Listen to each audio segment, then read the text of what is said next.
It has been confirmed that TXIKI Bergenstein is leaving Manchester City.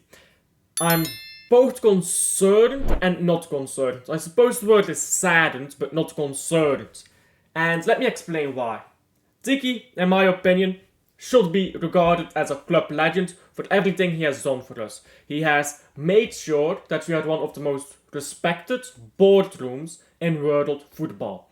Nobody takes the piss when talking to Manchester City. If Man City says, we're offering this much for a player and no more, Man City is not offering more. Players want to come to Man City. Look at Matheus Nunes as an example. They want to come to Manchester City. Man City won't overpay to clubs like Wolves, Newcastle United. Man City will decide what they pay, and TXIKI was instrumental in that. However, we have won league titles before TXIKI arrived. Like we won the Premier League and the FA Cup before TXIKI arrived. And TXIKI, his first season wasn't exactly the greatest. I don't think we won 2014 due to any transfers that TXIKI got through. But what he did do is get a lot of the players in that Pep Guardiola wanted. He got Gundogan over the line. Well, he got Haaland over the line, but that's a release clause, so you can't really be too serious about that. Release clauses are easy enough, you just pull the trigger. And Haaland simply wanted to come to us, like his dad played here.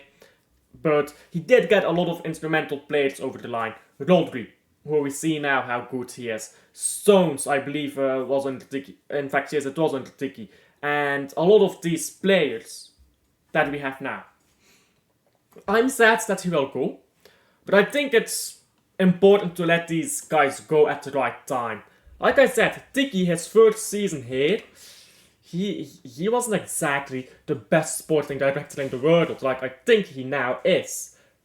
But after 2 years, I will tell you, yeah, this guy is proper good at his job. Similarly, Pep Guardiola is leaving the club in potentially, 2 years, 3 years, because there's an extension being signed. I'll do another video about that. So we don't want them to leave both at the same time, obviously. So one of them has to leave now. And I would prefer TXIKI leaves because we have this great squad right now. We really have a great young squad that Pep will be able to develop a bit further. And then bring in a new guy. The rumor is Vivian from Sporting Lisbon.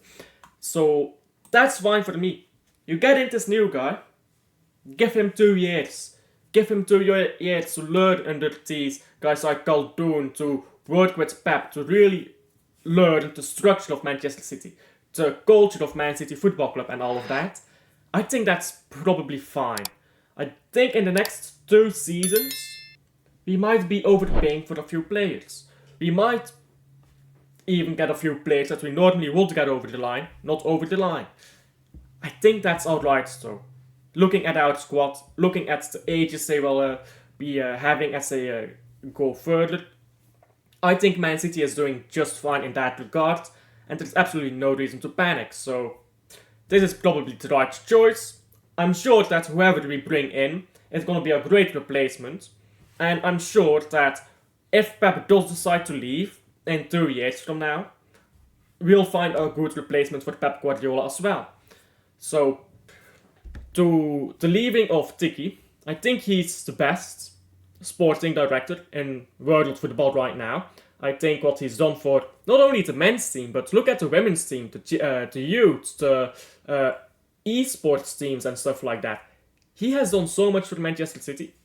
And I think he is a legend of the club in his own way. Not really the classical legend as like a player or like a manager, but I do think he is in his own way a legend of the club. He has helped us get to the dominant stage that we are at now. But he is getting old. He wants to retire. Like, let a man retire, right? Let him play golf all day if he wants. He's at that age now, isn't he? He's like 60 years old or something like that. I wish I could retire at 60. Life ain't easy if you're not rich, but that's besides the point. Yeah, it's unfortunate, but there's no cause to panic, in my opinion. And maybe I'm solemn in that opinion. Tell me your opinions down below. Tell me down below, is this the downfall of Man City? Did we get caught 115 charges? Because leaving the club if you commit 20 crimes as like our company and then leave, obviously you can no longer be found guilty of committing those crimes, right? But no. On a serious note, what do you think about TXIKI leaving? Tell me down below. Like and subscribe if you haven't already. I appreciate it a ton. It's a shorter video here. I don't quite know what to say. It's not like a player is leaving us. It's not like I can say, we need to replace him with a player of this profile. This is how the tactics will be and blah blah. I can't talk that much about it. I just wish TXIKI the best. It's unfortunate that he leaves. But let's be honest, at some point he was gonna leave. So it's better that he does that now, when we can still have Pep for another 2 years and then bring in somebody else, raise that somebody else up, than to have him leave and just together with Pep and we're just standing there. It's like, we don't know who to get. We don't have this guy. Like, you get what I'm saying? Maybe this guy will be good. Like, by that point it's too late, isn't it? So yeah, unfortunate. We have him for another 6 months. And we'll see then when he leaves, when this new guy comes in. How well is he? How good is he? He's apparently been tracked for years already. He's apparently been getting tracked for years, according to some reports. Now, according to some reports, TXIKI leaves because Man City has been found guilty of 115. So maybe some reports are not as reliable as others. But yeah, we'll see how he does. Can't really comment much, of course. It's not like football where I watch the game. I'm not inside of these boardroom meetings or doing a watch-along. Unfortunately not. Tell me if I should do boardroom meeting watch-alongs, and I'll see you guys on my next watch-along. Bye.